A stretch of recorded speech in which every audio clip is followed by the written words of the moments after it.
بسم اللہ الرحمن الرحیم۔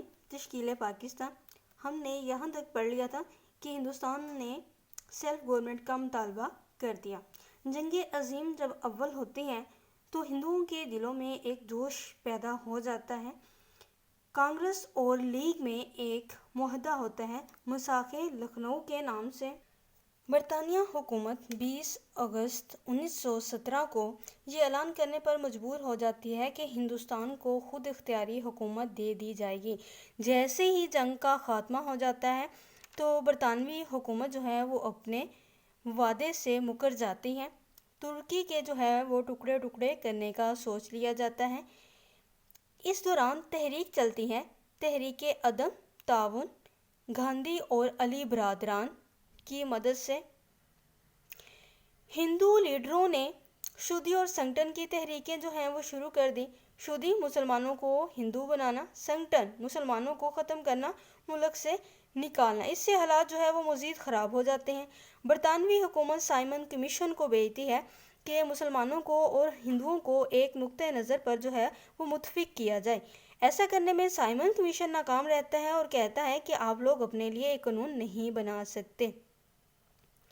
نہرو وہ نہرو رپورٹ پیش کرتا ہے۔ قائد اعظم اس کے جواب میں وہ 14 نکات پیش کرتے ہیں، تجاویز دہلی کے نام سے بھی جانے جاتے ہیں۔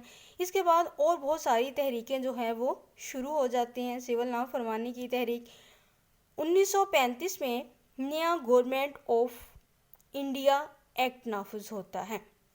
اس کے نافذ ہونے سے کیا ہوتا ہے کہ 1937 کو جو انتخابات ہوتے ہیں، کانگریس وہ 6 صوبوں میں کامیاب ہو جاتی ہے۔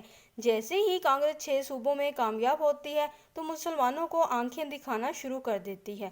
اردو ہندی تنازع شروع ہو جاتا ہے، اردو کو ختم کرنے کی کوششیں شروع ہو جاتی ہیں۔ ہندی زبان کو وہ رائج کرنا چاہتے ہیں کہ ہندی زبان کو ہم لے آئیں، یہ ہندوؤں کی اپنی زبان ہے۔ ہندوستان میں مسلمانوں پہ یہ بہت زیادہ نازک وقت تھا۔ کئی سیاسی جماعتیں وہ پیدا ہوئیں۔ 1906 میں مسلم لیگ قائم ہوئی تھی، کبھی جاگتی تھی کبھی سو جاتی تھی۔ مذہبی جماعتیں جمعیت علماء، خدائی خدمتگار، مجلس احرار، یہ مذہبی کمیٹیاں تھیں، مذہبی جماعتیں تھیں، لیکن زیادہ تر یہ ان کا کردار، ان کا رجحان کہہ لیں کہ کانگریس کی طرف تھا۔ ساری تو نہیں، کچھ تھی وہ وہ اس طرح کے کام کرتی تھی کہ کانگریس کا زیادہ ساتھ دیتی تھی کہ مسلمان وہ ابھی تک صحیح طرح سے جاگے ہی نہیں تھے۔ لیکن جب یہ سارے حالات نظر آتے ہیں، مسلمانوں کو ختم کرنے کی کوششیں کی جاتی ہیں، تو مسلمان سوچتے ہیں کہ ایک باقاعدہ جماعت اور ایک وہ باقاعدہ ہمارا رہنما ہونا چاہیے جو ہمیں لے کے چلے، ہماری قیادت کرے۔